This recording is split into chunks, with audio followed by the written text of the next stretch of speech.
Bismillahirrahmanirrahim. Assalamualaikum warahmatullahi wabarakatuh. Pemirsa yang dirahmati Allah, marilah kita simak ceramah dari Kiai Haji Muhammad Bakir dengan tema Ikuti Takdir dari Allah. Sebelumnya marilah kita berselawat terlebih dahulu. Allahumma sholli ala Sayyidina Muhammad wa ala ali Sayyidina Muhammad. Selamat menyaksikan. Idza ta'ammala haqqa ta'ammul 'alima anna ma qaddara Allah lil 'abdi la yakhlu an lutfihi bal al-tafi. Apabila seorang hamba itu berpikir dengan sebenar-benar berpikir, niscaya dia mengetahui bahwa sesuatu yang Allah takdirkan bagi hambanya itu tidaklah kosong daripada kelembutan Allah, bahkan dari kelembutan-kelembutan Allah subhanahu wa ta'ala.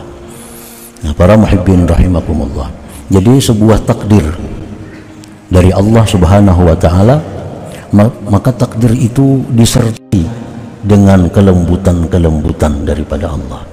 Baik takdir itu takdir berupa nikmat atau takdir berupa nikmah, berupa azab, berupa hukuman, berupa musibah, maka setiap takdir itu di dalamnya pasti ada kelembutan-kelembutan Allah yang disampaikan kepada hambanya itu.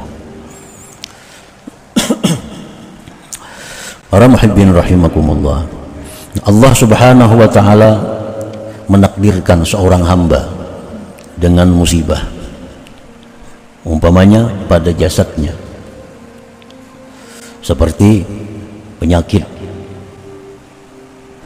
Nah, maka di dalam suatu penyakit itu sangat banyak kelembutan-kelembutan Allah, sebelumnya, sesudahnya, besertanya penyakit itu diliputi dengan kelembutan-kelembutan dari Allah subhanahu wa ta'ala. Nah, cuma karena kepindikan dari pemikiran kita, karena kurangnya ta'ammul, kurangnya pengamatan kita, sehingga kita tidak menemui kelembutan-kelembutan Allah di dalam setiap takdir musibah itu. Karena kurangnya kita ta'ammul, karena kurangnya kita bertanya kepada yang ahlinya, sehingga setiap musibah itu hanya yang terasa adalah sakitnya. Padahal di dalam musibah itu sangat banyak kelembutan-kelembutan yang disampaikan Allah kepada seorang hamba tadi. Minha, setengahnya, iqbaluhu 'ala Allah bitadarru' wat taubati wal munajah, wadzalik qad la yujadu minhu halal afiyah. Setengah kelembutan yang menyertai takdir musibah, berhadapnya seorang hamba yang kena musibah itu atas Allah dengan tadarru', bersangatan memohon, dengan taubat, dengan munajat. Yang demikian itu terkadang tidak didapat dari seorang hamba ketika dia sihat walafiat. Nah, ini salah satu daripada kelembutan Allah. Di waktu seorang hamba itu sakit, maka tadarru'nya kepada Allah itu lebih daripada waktu dia sihat.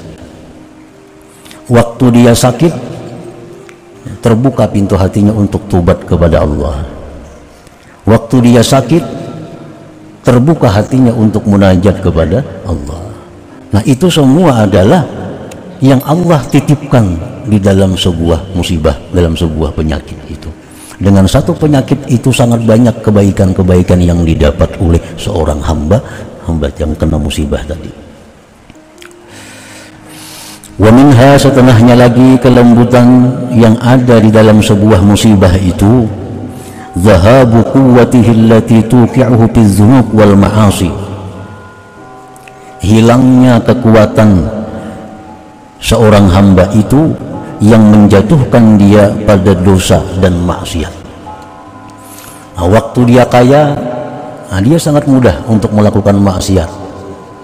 Waktu dia sehat, dia sangat mudah untuk melakukan kemaksiatan. Nah, diberi Allah dia penyakit, diberi Allah dia musibah berupa kepakiran, hilanglah kekuatannya untuk berbuat maksiat. Nah, hilanglah kekuatannya untuk berbuat dosa. Nah, ini termasuk kelembutan Allah yang ada di dalam sebuah musibah itu. Nah, orang tuh sakit umpamanya, berduduk didudukakan, berhiring dihiringakan, bawai maksiat,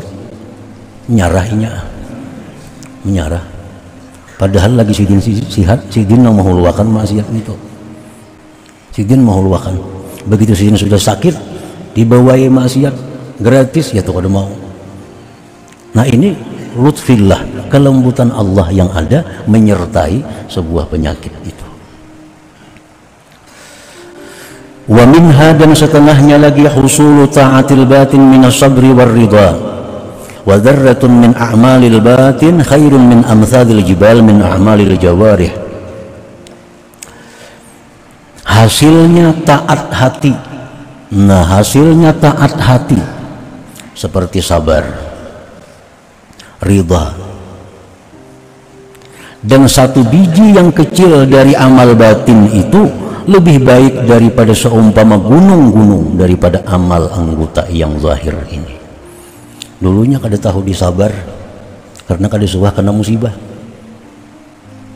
Dulu kada tahu ridha karena kada pernah mendapat bala.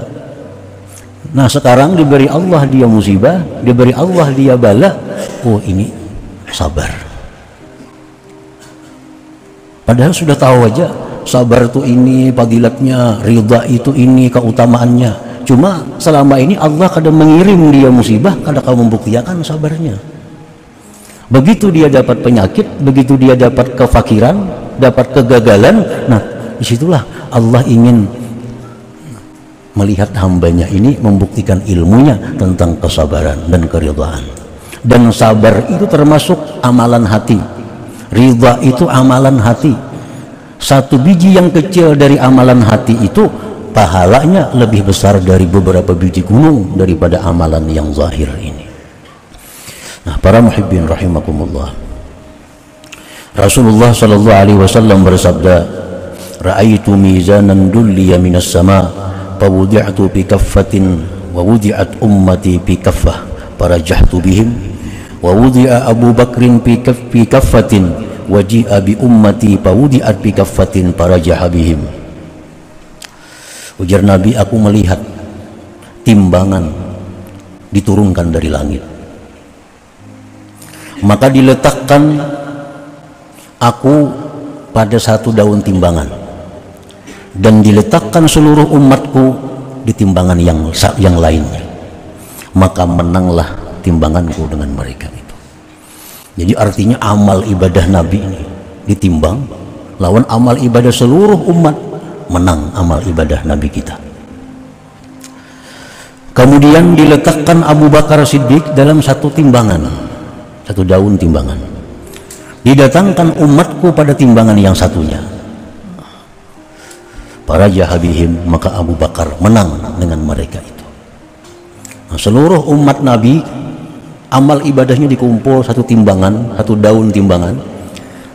Daun timbangan yang satunya amal ibadah Abu Bakar Siddiq, ditimbang, Raja Habihim Abu Bakar Siddiq itu menang. Dan Rasulullah SAW bersabda, ma faddalakum Abu Bakrin bi kasratis salah wassiyam walakin bi syai'in waqara fi qalbi atau bi sadrih atau kama qala Rasul. Tidaklah melebihi Abu Bakar Siddiq itu, kata Nabi kita, dengan kalian sebab banyak sembahyang, bukan sebab Abu Bakar banyak puasa, bukan, tetapi Abu Bakar Siddiq itu melebihi amal kalian dengan sebab ada sesuatu yang tersimpan di dalam hatinya. Nah, ini menunjukkan bahwa amal hati walaupun kecil itu nilainya lebih besar daripada amal zahir. Nah, para muhibbin rahimakumullah, dikisahkan pada zaman sebelum Nabi kita ada seorang abid ahli ibadah 70 tahun kada pernah perai daripada qiyamul lail. Nah, 70 tahun tiap malam qiyamul lail. Suatu malam si abid ini sakit, humma, penyakit semacam panas malaria, sehingga pada malam itu si abid ini kada bisa qiyamul lail karena sakit. Nah, dia sabar menerima penyakit itu. Abid ini ridha dengan apa yang ditentukan Allah. Nah, pada siang harinya Allah berwahyu kepada Nabi pada waktu itu, sampaikan kepada si Abid yang malam tadi kena penyakit itu, bahwa satu malam dia kena penyakit itu lebih besar pahalanya dari ibadahnya selama 70 tahun yang tidak pernah luput salat qiyamul lail itu. Nah, para muhibbin rahimakumullah, ini menunjukkan bahwa amal hati seperti sabar, ridha itu kada bisa dibanding dengan amal zahir seperti salat dan lain-lainnya itu. Nah, para muhibbin rahimakumullah, jadi kalau kita biasa mudawamah sudah qiyamul lail tiap malam, satu malam kita sakit, nah hadapilah sakit ini dengan sabar, hadapi dengan ridha, maka pahalanya jauh lebih besar daripada qiyamul lail itu. Dzarratun min a'malil batin khairun min amsalil jibal min a'malil jawarih. Nah, jadi ini satu kelembutan Allah yang diberikan Allah kepada orang yang diberi musibah tadi.